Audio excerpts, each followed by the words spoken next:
Hello, my Christian friends. I'm Dr. Donald Jones, and welcome to 10 Minutes of Theology from the Bible.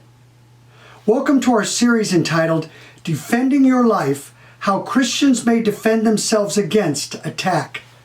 This is based on my new book of the same name.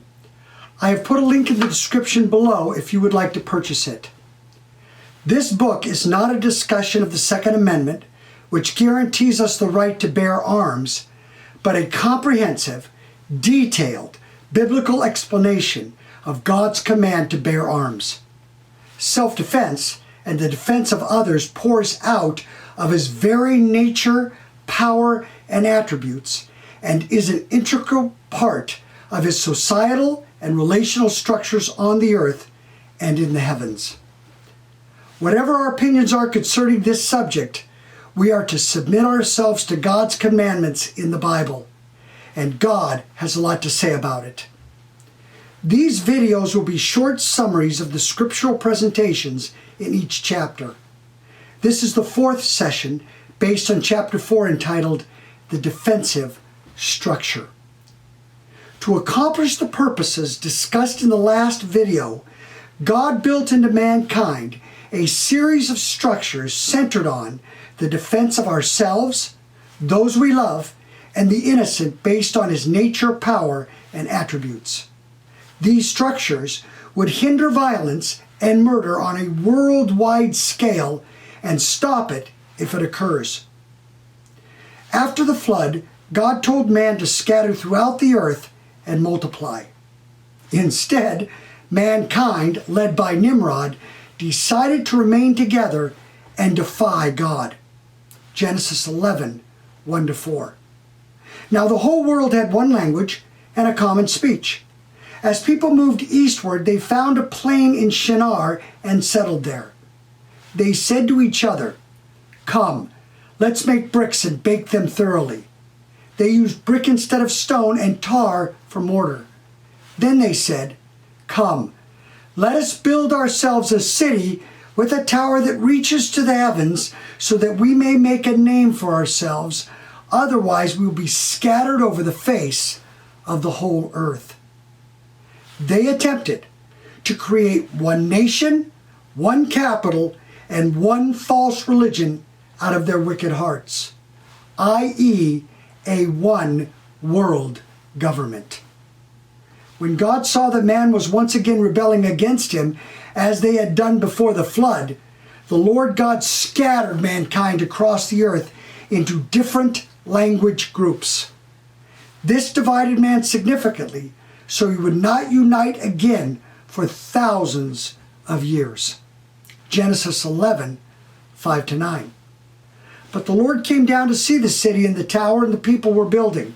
The Lord said, "If one people speaking the same language, they have begun to do this, then nothing they plan to do will be impossible for them. Come, let us go and confuse their language so they will not understand each other." So the Lord scattered them from there over all the earth, and they stopped building the city. That is why it was called Babel, because there the Lord confused the language of the whole world. From there the Lord scattered them over the face of the whole earth. These people that scattered would create families, clans, tribes, cities, regions, and even nations, who would live in constant tension with each other. Since God promised Noah that He would not flood the earth again in a worldwide judgment, nations would have to keep each other in check through national and cultural tension that they would feel. This is important. This tension was created by God to keep bad nations in check. The fundamental safeguard of continual violence is self-defense and the defense of others. First, for an attacker, the probability that victims will defend themselves or others will come to their defense will force them to reconsider attacking people at all. In fact, most violent urges will subside when faced with the possibility of defense by people or those who will come to their aid. Second, the defense of victims will often stop the violence once it has begun, because they will defend themselves or others will come to assist them. This was established right after the flood between Noah, as representative of all men, and God.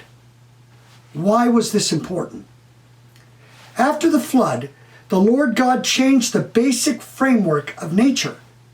The harmonious relationship that mankind had with animals as he named them and had dominion over them ceased. Now animals would be afraid of men because they would provide food for men. This meant that they, man and animals, would each be defending themselves against the other, which would cause a tremendous amount of bloodshed. Genesis 9, 2-3. The fear of you and the dread of you will be on every animal of the earth and on every bird of the sky. Everything that moves along the ground and all the fish of the sea are delivered into your hand. Every moving thing that lives will be food for you, God said to Noah. As I gave you the green herb, I have given you everything. As a result, self-defense would become the standard as men protected themselves from animals while those animals were protecting themselves from men. In this passage, the Lord God gives only one stipulation. Genesis 9:4. But flesh with the life of it, the blood of it, you shall not eat. So the Lord God identified blood as containing the life-giving principle of all flesh, animals and man. Therefore, no one was to eat the blood of animals. Then the Lord continues with a general principle to guide men's interactions with one another once the killing began. God knew that men would murder and kill. They had done it before the flood and would certainly do it again. Now they would be hunting with weapons and carrying weapons for protection against animals. Arguments, disagreements, jealousy, and envy would occur, and men would use those weapons now against each other. So in verses 5 and 6, the Lord sets his retribution for killing. Genesis 9, 5-6. I will surely require accounting for your life's blood. At the hand of every animal I will require it, at the hand of man, even at the hand of every man's brother. I will require the life of man. Whoever sheds man's blood, his blood will be shed by man. For God made man in his own image. Though this passage is used for capital punishment by a government, it is much broader than that. A government was not created yet and would not be created until many years later. When this command was given, there was only Noah and his family. This command would need to be applied at that time and the days following as they multiplied and filled the earth as multiple societies developed. They were not to become bloodthirsty, but with the command to eat animals, the shedding of blood would become routine and must not carry over into human life. Men taking the lives of other men would never be acceptable to God. This he would not tolerate and would build a structure against it. As the Lord God would hold accountable animals for their shedding of human blood, so will mankind be held accountable. This accounting would prevent violence as a deterrent and end violence once it began. How will God accomplish this accounting? Notice God says, at the hand of man, even at the hand of every man's brother, I will require the life of man. Whoever sheds man's blood, his blood will be shed by man. If a man takes another man's life, then a man will take his. This will be done by the man himself in self-defense, or by his brother or relative in defense of him, or in dispensing justice for what the man had done. This can be the only way to properly interpret this passage. After this, God summarizes what he means. This is the principle of blood for blood. If man sheds man's blood, then another man will shed his blood. This would become the most basic deterrent to killing someone. You kill, you will be killed.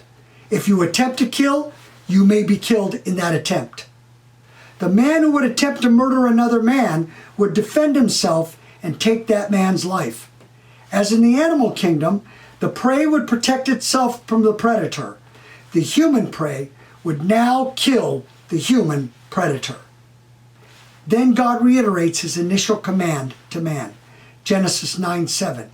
As for you, be fruitful and multiply, increase abundantly in the earth, and multiply in it. At this point, God makes his covenant with Noah that he would never destroy the earth as they multiplied. Now God's initial structure had been put into place. When David faced Goliath, his confidence in God came from his self-defense against lions and bears. When David told King Saul that he would stand up against Goliath, Saul questioned his judgment being just a youth.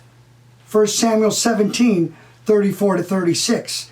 David said to Saul, "Your servant was keeping his father's sheep, and when a lion or bear came and took a lamb out of the flock, I went out after him and struck him and rescued it out of his mouth. When he arose against me, I caught him by his beard and struck him and killed him. Your servant struck both the lion and the bear. This uncircumcised Philistine shall be as one of them, since he has defied the armies of the living God." Next, David attributes his victory in killing them in self-defense as God's work. 1 Samuel 17:37. David said, "Yahweh who delivered me out of the paw of the lion and out of the paw of the bear, he will deliver me out of the hand of the Philistine." After attributing the victory in his self-defense to God against the animals, he attributes his victory against Goliath the Philistine to God. They knew self-defense was God's natural order after the flood. There was no questioning.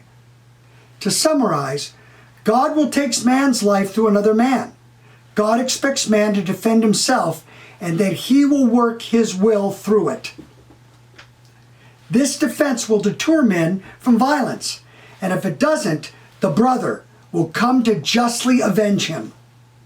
Later, after governments were developed, they would take over those duties. This is how God will hold men accountable. The Lord God is always watching to see whether men will value life as he values it. It may not be indiscriminately taken by others. Though individual defense is the fundamental safeguard, it is not the only one. There are other structures that grow out of this. We will discuss these briefly. Next, God placed the safeguard of a conscience in man, which would direct him in his defense of himself and others. First, it would prevent him from committing a violent act. Second, defense would prompt the victim into defending himself or others into defending him if violence came. If someone attacked us, our children, or some innocent person on the street, our conscience, made in God's image, will tell us to defend ourselves, defend those we love, and defend the innocent. This is why people are horrified when others don't stand up for those being beaten, when they don't fight back. If someone attacks our children, our conscience would tell us to go attack them and defend the children. Another structure is the protection of parents. This protection involves three responsibilities. The first is to protect, defend, and deliver children from any harm that may come upon them. The second involves teaching them to protect, defend, and deliver themselves from harm. The third involves teaching them ways to resolve conflicts and calm anger in themselves and others to prevent the violence and ultimately murder. As we look into the lives of David as sons, we see David being unwilling to discipline his children, and they rebelled against him. When Amnon tricked his half-sister Tamar into serving him while he pretended to be sick, he raped her. David had allowed Tamar to serve Amnon alone when that was inappropriate at that time for a maiden to do any type of service to a man. When her brother Absalom found out what his half-brother had done, he told Tamar he would handle it. When David discovered what had happened, he did nothing, which set the stage for Absalom to act. So Absalom took revenge on Amnon 2 years later and had him killed. When David found out, he banned Absalom from his palace for 3 years. This only incited his son to overthrow him, and David had to run for his life. Absalom was killed, and David mourned over his son's death. Since David did not protect his daughter, did not punish Amnon for his sin, protect him from Absalom, or discipline Absalom properly, he found himself hiding in the wilderness without a kingdom. Proper parenting teaches self-defense and the defense of others. The next structure is the oversight and protection of other family members, brothers, uncles, cousins. As families grew, they protected one another from murder and other violence. This also becomes a deterrent to attacking because people know they will contend with their families also. Those families grew into tribes and clans who stuck together, and these relatives always provided protection from within and from without. When Lot was captured by the 5 kings after moving to Sodom, who came to his rescue? Uncle Abraham and his family members. Finally, we have the protection of governments. The families grow into clans and then towns and cities, and those towns and cities, they develop a government together, and they keep each other in check and protect each other from outside enemies. Though Jericho was captured by Israel through a miraculous event from God, they were an example of a city who protected and defended their own citizens. They built a wall. The army was ready. This is common today. This is Romans 13, 1-4, where Paul explains that the government and its structure is God's structure for protecting its citizens. This we all know, but it is not the only structure of defense. Though there are other structures God has put into place to prevent or stop violence, these are the most important. They are sufficient to establish the validity of self-defense and the defense of others. This is Dr. Donald Jones. I would appreciate your support by taking the action you see on my left. Goodbye, my Christian friends, and may God bless you.